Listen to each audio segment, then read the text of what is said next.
Late us take some questions. अब हम 4 marks के क्वेश्चन, 3 मार्क्स के क्वेश्चन लेंगे। Convert the following complex number in polar form. ठीक है, तो ये फर्स्ट पार्ट है -16/1 plus iota root 3। Second part है 1 + 7 iota by 2 minus iota whole square. Third part है iota -1 by cos pi by 3 plus iota sine pi by 3। अगर आप ये 3 क्वेश्चंस ध्यान से देखेंगे तो आप हर क्वेश्चन को कर पाएंगे पोलर फॉर्म के। पोलर फॉर्म में 3 पार्ट होंगे। पहला पार्ट मॉडुलस, दूसरा पार्ट प्रिंसिपल आर्गूमेंट और तीसरा पार्ट पोलर फॉर्म जिसमें उसको लिखना है। ठीक है, तो स्टार्ट करते हैं जेड से। तो इसको जेड सपोज करते हैं। लेट जेड इक्वल टू, इस कॉम्प्लेक्स नंबर को सपोज कर लो जेड -16/1 प्लस आयोटा रूट 3। अब आपको पता है पहले हमें इसको क्या करना होगा, इसकी स्टैंडर्ड फॉर्म में चेंज करना होगा। तो इसको रेशनलाइज करेंगे इसके कॉन्जुगेट से। तो 1 माइनस आयोटा रूट 3 से इसको रेशनलाइज कर देंगे। इसको मल्टीप्लाई कर लेते हैं तो -16 1 minus iota root 3 a plus B a minus B, तो क्या आएगा a² माइनस बी स्क्वायर, तो मतलब 1 माइनस 3 आयोटा स्क्वायर। अब आयोटा स्क्वायर की वैल्यू क्या होती है -1, ये हम यहाँ रखेंगे तो 1 + 3 हो जाएगा और ऊपर सेम रहेगा। फिर ये 4 हो जाएगा, 4 से ये 16 कैंसिल होके यहाँ -4 देगा, -4 से मल्टीप्लाई कर देंगे तो -4 + 4 रूट 3 आयोटा आ गया। अब जैसे मैंने लास्ट टाइम बताया था बिल्कुल वैसे ही चलना है। जेड जब अपनी स्टैंडर्ड फॉर्म में आ जाए तो इसको कंपेयर करेंगे, equal to x plus iota Y से कह दिया मैंने, इसे कंपेयर कर लीजिए इसको। जैसे ही आप इसे कंपेयर करेंगे x की वैल्यू -4 आ जाएगी।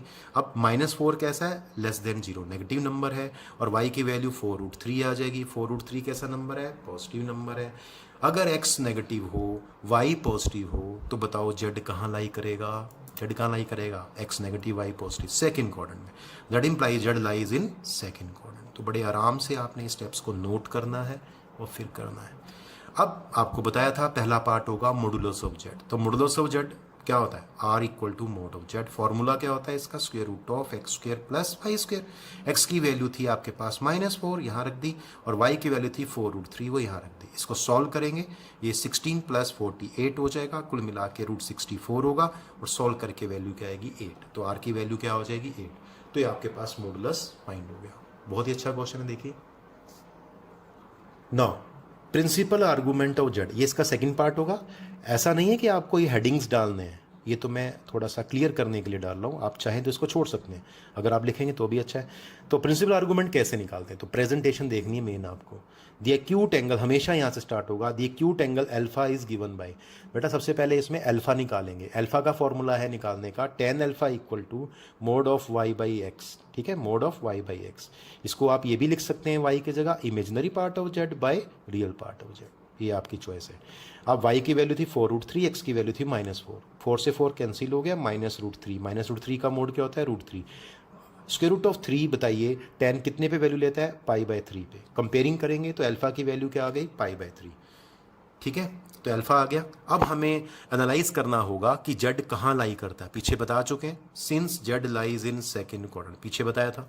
तो therefore principal argument theta, आपको मैंने पीछे 4 केसेस कराए थे, तो वहाँ बताया था कि अगर आपका जेड सेकंड क्वाड्रेंट में लाई करता है तो थीटा की वैल्यू क्या होती है प्रिंसिपल आर्गूमेंट की, वो होती है पाई माइनस अल्फा। तो अल्फा की वैल्यू π/3 यहाँ रख देंगे, इसको सॉल्व करेंगे, थीटा की वैल्यू क्या आ जाएगी 2π/3।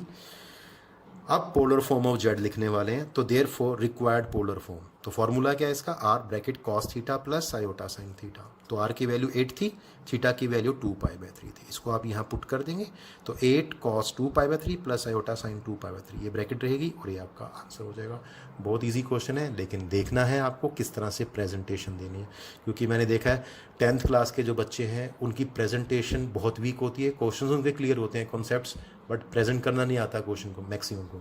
तो प्रेजेंटेशन पे ध्यान दें, क्योंकि अगर आपका कॉन्सेप्ट गलत हो गया तो आपको कुछ भी नहीं मिलेगा, 0 मार्क मिलेगा। ठीक है, सेकंड पार्ट था हमारे पास लेट, इसमें z कर लेते हैं, इसको भी कॉम्प्लेक्स नंबर को z के इक्वल ले रहा हूँ मैं। तो z equal to 1 + 7 iota by 2 minus iota whole square. सबसे पहला काम इसको किस में चेंज करना है, स्टैंडर्ड फॉर्म में। वो आपको मेथड आता है करने का। पहले क्या करना है, इसको स्क्वेयरिंग ओपन करेंगे, तो यहाँ हो जाएगा 2 का square 4 plus iota square -4 iota. Iota square की वैल्यू क्या होती है, -1, ये मैंने यहाँ पुट कर दी, आप यहाँ लिख सकते हैं। आयोटा स्क्वायर की वैल्यू क्या होती है -1। इसको सॉल्व करेंगे 4 - 1 3 हो जाएगा और ये -4 आयोटा। अब आपको पता है ये मुझे नहीं चाहिए आयोटा, तो इसको रैशनलाइज करना होगा किससे, इसके कंजुगेट से। वो 3 + 4 आयोटा से मल्टीप्लाई डिवाइड करेंगे। अब इसको इससे मल्टीप्लाई करेंगे और इसको इससे मल्टीप्लाई करेंगे। a - b a + b कितना हो जाएगा 9 - 16 आयोटा स्क्वायर। ऊपर कितना आएगा 3 + 4 आयोटा, 7 आयोटा से करेंगे तो 21 आयोटा और plus 28 iota square. Iota square की वैल्यू यहाँ भी पुट करेंगे और यहाँ भी पुट करेंगे, ठीक है। तो ये -28 हो गया और यहाँ पे +16 हो गया। अब ये 3 - 28 -25 हो गया, +25 हो गया और ये 25 हो गया। 25 कॉमन आ जाएगा इसमें से फैक्टर, ये नीचे से कैंसिल हो जाएगा। कुल मिला के सिंप्लीफाई करने के बाद आपके पास जेड एक बहुत ही सिंपल फॉर्म बन गई -1 + आयोटा, जैसे लास्ट टाइम किया था। इसको हम क्या करने वाले हैं, इसको किससे कंपेयर करेंगे, x + आयोटा y से। तो इसको हम लिखेंगे = x + आयोटा y से, या comparing with this complex number, ऐसे भी लिख सकते हैं। तो x की वैल्यू आ गई -1 जो <0 नेगेटिव है, और y की वैल्यू आ गई +1 जो पॉजिटिव है। x negative y positive. फिर से जेड कहाँ लाई करेगा, सेकंड क्वाड्रेंट में, है ना। अब मॉडुलस निकालेंगे। मॉडुलस का फॉर्मूला क्या होता है, r = mod of z = √x² + y²। तो x की वैल्यू -1 थी, y की वैल्यू 1 थी। यहाँ पुट की, सॉल्व किया, √2 आया तो r की वैल्यू √2 आ गई। देखिए इस क्वेश्चन में सबसे ज़्यादा प्रॉब्लम होती है प्रिंसिपल आर्गूमेंट में। मॉडुलस सबको ही आता है निकालना। तो पहला काम इसको सिंप्लीफाई करना है, a + आयोटा b की फॉर्म में चेंज करना है। उसके बाद फिर आपने मॉडुलस का फॉर्मूला लगा के यहाँ तक करना है क्वेश्चन को। Next, principal argument of Z. तो प्रिंसिपल आर्गूमेंट कैसे निकालते हैं, the acute angle alpha is given by, ये आपने हर क्वेश्चन में लाइन लिखनी है। The acute angle alpha is given by tan alpha = mod of y/x। तो y की वैल्यू क्या थी 1 और x की वैल्यू थी -1। डिवाइड किया तो -1 का मोड, -1 का मॉडुलस क्या होता है 1, और 1 कितने पे वैल्यू होती है tan की, π/4, मतलब 45 डिग्री पे। कंपेयरिंग करके अल्फा की वैल्यू π/4 होगी। बिल्कुल सेम लैंग्वेज का यूज़ किया है मैंने पिछले क्वेश्चन में, इस क्वेश्चन में, और एक और क्वेश्चन है इसके बाद उसमें भी। अब लिखना है आपको, since Z lies in second quadrant therefore principal argument. Formula याद है आपको, क्या होता है, थीटा = π - अल्फा। अल्फा की वैल्यू यहाँ पुट करेंगे, सॉल्व करेंगे, थीटा की वैल्यू क्या आ जाएगी 3π/4, ठीक है। ये प्रिंसिपल आर्गूमेंट आ गया। अब पोलर फॉर्म ऑफ जेड क्या लिखनी है, देयरफॉर रिक्वायर्ड पोलर फॉर्म। ये लाइन आपको नहीं लिखनी है, तो वैसे बता रहा हूँ कि पोलर फॉर्म में लिखने वाला हूँ। देयरफॉर रिक्वायर्ड पोलर फॉर्म क्या फॉर्मूला होता है, r cos theta + iota sin theta, bracket में r की वैल्यू √2 थी और थीटा की वैल्यू 3π/4 थी। यहाँ और यहाँ पुट कर देंगे, ये आपका आंसर हो जाएगा, ठीक है। यहाँ एक पॉइंट मैंने मेंशन किया है जो आपको ध्यान से देखना है। इफ़ r सपोज कर लो मेरे पास 4 है और थीटा की वैल्यू माइनस में है, तो आपको ध्यान रखना है जब आप पोलर फॉर्म लिखेंगे तो 4 तो आएगा, ठीक है, r की जगह, और cos जब थीटा लिखेंगे तो ये ब्रैकेट में रखना है -2π। ये मैंने पिछली बार भी बताया था, यहाँ भी बता दूँ। यहाँ पे ध्यान रखना है कि ये जो एंगल आप लिखेंगे ब्रैकेट में लिखेंगे और यहाँ भी एंगल ब्रैकेट में लिखेंगे। ये गलती नहीं करनी। बहुत सारे बच्चे क्या करते हैं इसमें, बहुत सारे स्टूडेंट्स क्या करते हैं कि इसको वो इस तरह से लिखते हैं, तो फिर ये आपका गलत हो जाएगा, ठीक है। तो वो क्या करते हैं, इसको ऐसे लिखते हैं, cos -2π/3 ऐसे लिखेंगे क्वेश्चन को, आंसर को, और आयोटा साइन -2π/3। तो ये गलत हो जाएगा, क्यों, ये होगा cos लग हो गया और माइनस में 2, तो ये नेगेटिव, इसका मतलब डिफरेंस ऑफ 2 टर्म्स कर दिया, तो यहाँ आपको ब्रैकेट लगानी होगी, ये ध्यान रखना है आपको, ठीक है। क्लियर ये। चलिए एक और क्वेश्चन देखते हैं। अब ये सबसे टफ क्वेश्चन है, बहुत ही ध्यान से प्यार से देखना होगा आपको। इसमें जो कैलकुलेशन मिस्टेक है वो ज़्यादा है चांसेस होने के। ये आपके एग्ज़ाम में 4 से 6 मार्क्स तक आ सकता है क्वेश्चन, लेंदी है। देखिए ध्यान से, लेट z कॉम्प्लेक्स नंबर को z सपोज कर लिया। cos π/3 की वैल्यू क्या होती है, cos 60 डिग्री की 1/2, और sin 60 डिग्री की वैल्यू क्या होती है, √3/2। अब इसका एलसीएम लिया तो ये 2 ऊपर आके मल्टीप्लाई हो जाएगा। अब नीचे आ गया 1 + आयोटा √3, तो इसको क्या करना होगा, रेशनलाइज करना होगा, किससे, इसके कॉन्जुगेट से। तो 1 - आयोटा √3, 1 - आयोटा √3। उसके बाद इसको मल्टीप्लाई करेंगे, 2 मैंने वहीं रखा और मैंने 1 से पहले इंटू किया आयोटा -1, फिर मैंने माइनस आयोटा √3 से इंटू किया, तो माइनस आयोटा स्क्वायर √3 और माइनस माइनस प्लस आयोटा √3, और नीचे a + b a - b क्या आएगा, 1 का स्क्वायर 1 माइनस √3 आयोटा का स्क्वायर 3 आयोटा स्क्वायर, ठीक है। आयोटा स्क्वायर की वैल्यू -1 पुट कर देंगे यहाँ पे और यहाँ पे, तो यहाँ पे प्लस √3 हो जाएगा और यहाँ पे +3 हो जाएगा, तो 1 + 3 कितना हो जाएगा, 4 हो जाएगा। अब यहाँ मैंने एक चीज़ ध्यान देनी है आपने खास कर, क्योंकि इसमें ना इर्रेशनल नंबर आ रहा है तो आपको थोड़ा सा परेशान करेगा। तो आपने टर्म्स का कंबाइन करना। देखो जैसे ये इसमें आयोटा नहीं है, एक साथ आ जाएंगी और इन दोनों को एक साथ कंबाइन करेंगे। √3 - 1 पहले ये लिखेंगे, कोशिश करेंगे कि ये टर्म ये वाला पार्ट पॉजिटिव लिखे फिर नेगेटिव लिखे। प्लस आयोटा इन दोनों में से कॉमन आया तो √3 + 1, तो थोड़ा सिस्टमेटिक लिखना है। √3 - 1 ऐसा ये दिखाई देना चाहिए √3 + 1, और नीचे 4 2 से कट गया ये 2। अब इसको अलग अलग हम डिवाइड कर देंगे। तो कुल मिला के सॉल्व करने के बाद बहुत ही अच्छा एक्सप्रेशन आया, बहुत ध्यान से करने वाला एक्सप्रेशन आया। बहुत सारे बच्चों से तो ये क्वेश्चन बीच में ही गलत हो जाता है, क्यों? कैलकुलेशन का ध्यान नहीं रखते हैं। तो ये आ गया √3 - 1/2 प्लस आयोटा टाइम्स √3 + 1/2। मतलब आपकी फॉर्म कैसी दिखाई देनी चाहिए? a + आयोटा b या x + आयोटा y। तो इसको सपोज कर लेंगे x + आयोटा y और यहाँ लिख देंगे से, या कंपेयर करेंगे। कंपेयरिंग करने के बाद x की वैल्यू आ गई √3 - 1/2 जो पॉजिटिव नंबर है। क्यों? ये 1.7 होता है ना अप्रॉक्सीमेट, 1.7 - 1 तो अप्रॉक्सीमेट पॉजिटिव नंबर ही आएगा। और ये तो वैसे ही पॉजिटिव दिखाई दे रहा है, सारी टर्म्स पॉजिटिव है। तो y की वैल्यू क्या आ गई? √3 + 1/2। तो ये x पॉजिटिव हो गया, y भी पॉजिटिव हो गया। तो z कहाँ लाई करेगा? x positive y positive, first quadrant. z lies in first quadrant. अब उसके बाद फिर वही सारा कुछ करना है, मॉडुलस ऑफ z। तो r क्या होता है? mod of z which is equal to √x² + y²। यहाँ ये कैलकुलेशन भी ध्यान से करने वाली है। √x की वैल्यू ये पुट करेंगे, y की वैल्यू ये पुट करेंगे। अब इसको सिंप्लीफाई करते हैं, स्क्वेयरिंग ओपन करते हैं, तो फिर देखिए क्या बनता है। और मैं बार बार कह रहा हूँ ये क्वेश्चन बहुत इंपॉर्टेंट है, बहुत ध्यान से करने वाला है। एक बार में नहीं होगा, आपको कम से कम 3 से 4 बार करेंगे तब जाके आपको इसकी कैलकुलेशन समझ आएगी और सही होगी आपसे। देखिए सॉल्व करेंगे तो इसको सॉल्व करके आएगा 3 + 1 - 2 √3/4 स्क्वेयरिंग करने के बाद, ठीक है। और 3 + 1 + 2 √3/4। इसको जो सॉल्व करेंगे इसका एलसीएम लेंगे, ये 4 आ गया, यहाँ आ गया 4 और पहले मैंने ये लिख दिया, कोई फ़र्क नहीं पड़ता उसमें। और उसके बाद ये 4 और फिर मैंने ये लिख दिया, दोनों कट जाएंगे तो 8/4 दैट इज़ √2 आ जाएगा। तो आर की वैल्यू √2 आ गई। Next, principal argument of Z, वही प्रोसीजर है। The acute angle alpha is given by tan alpha equal to mod of y/x which is equal to y की वैल्यू √3 + 1/2 थी और x की वैल्यू √3 - 1/2 थी। 2 से 2 कट गया, आप यहाँ आगे मॉडुलस आ गया।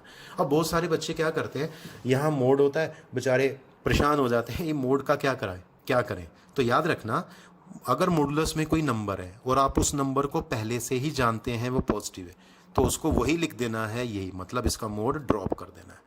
सिंपल वर्ड्स में बोलें तो मॉडुलस ऑफ ए की वैल्यू ए होती है, मतलब जो अंदर लिखा है वही नंबर होती है। लेकिन याद रखना एक ऐसा नंबर होना चाहिए पॉजिटिव। तो आप देख पा रहे हैं ये नंबर पॉजिटिव है, ये नंबर पॉजिटिव है, पॉजिटिव है पॉजिटिव, तो ये पूरा ही पॉजिटिव है। तो मोड के अंदर जो है वो पॉजिटिव है, तो आंसर क्या आएगा? ये नंबर यहाँ लिख देंगे, मोड हटा देंगे, ए इज पॉजिटिव। ठीक है, अब करना है क्या, यहाँ मैंने स्टार लगाया, रुक जाओ। रुक क्यों जाओ? यहाँ से 2 वेज हैं करने के। एक रास्ता जो है वो रटने वाला है, क्योंकि उसमें बच्चे फिर याद करेंगे वैल्यू। दूसरा थोड़ा सा बड़ा रास्ता है, लेकिन यह है कि समझ जल्दी आता है। बहुत सारे स्टूडेंट्स यहाँ रैशनलाइज करने वाले हैं, क्योंकि 99% हम ये रैशनलाइज ही करने वाले थे, लेकिन ऐसा नहीं है। अगर मैंने इसको रैशनलाइज कर दिया तो आंसर कुछ ऐसा आएगा जिसकी वैल्यू आपको पता ही नहीं होती, कंपेयरिंग नहीं कर पाएंगे, अल्फा नहीं निकाल पाएंगे। तो इसमें एक ट्रिक क्या करने का बता दूं, क्या है? Dividing numerator and denominator by √3। इसको आप √3 से डिवाइड कर देंगे ऊपर नीचे, तो ये 1 हो गया, प्लस 1/√3 हो गया, और नीचे 1 - 1/√3 हो गया। तो स्टेप टू बी नोटेड, ये ध्यान से करना है, मैंने स्टार लगा दिया। अब हमें इधर 10 की वैल्यू है, तो कोशिश करेंगे इस टर्म को 10 की फॉर्म में लिखें।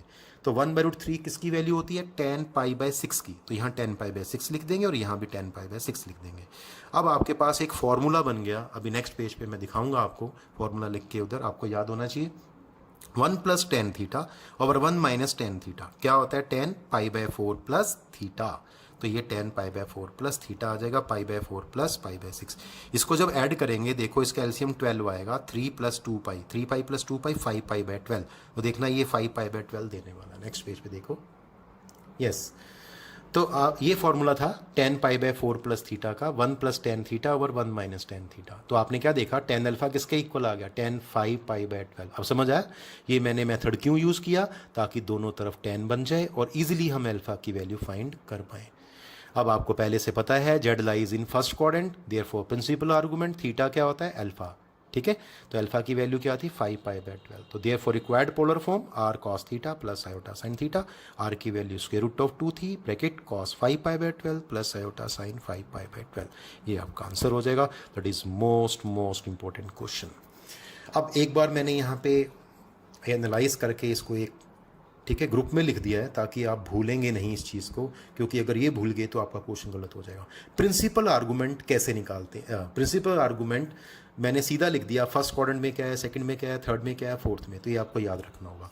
अगर आपका कॉम्प्लेक्स नंबर फर्स्ट क्वाड्रेंट में है तो प्रिंसिपल आर्गूमेंट, जिसको हम थीटा कहते हैं, तो उसकी वैल्यू क्या होती है, अल्फा।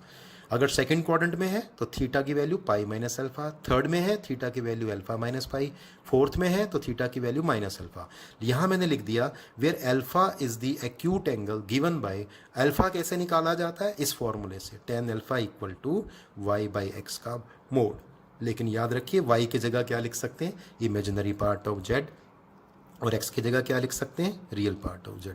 मतलब अगर मैं कहूँ तो मैं यहाँ पे इमेजिनरी पार्ट ऑफ z भी लिख सकता हूँ और रियल पार्ट ऑफ z भी लिख सकता हूँ, ये आपको देखना है। तो आज आपने सबसे इम्पोर्टेंट पार्ट किया इस चैप्टर का, ठीक है। और मे बी कल हमारा लास्ट लेक्चर हो सकता है, क्योंकि हमें square root of a complex number करना है। पोलर फॉर्म आज करना है आपको, ठीक है, ध्यान से करना है, क्वेश्चंस मैं दे रहा हूँ आपको असाइनमेंट में, तो that is very very important part of the chapter. Thank you, आज के लिए इतना ही।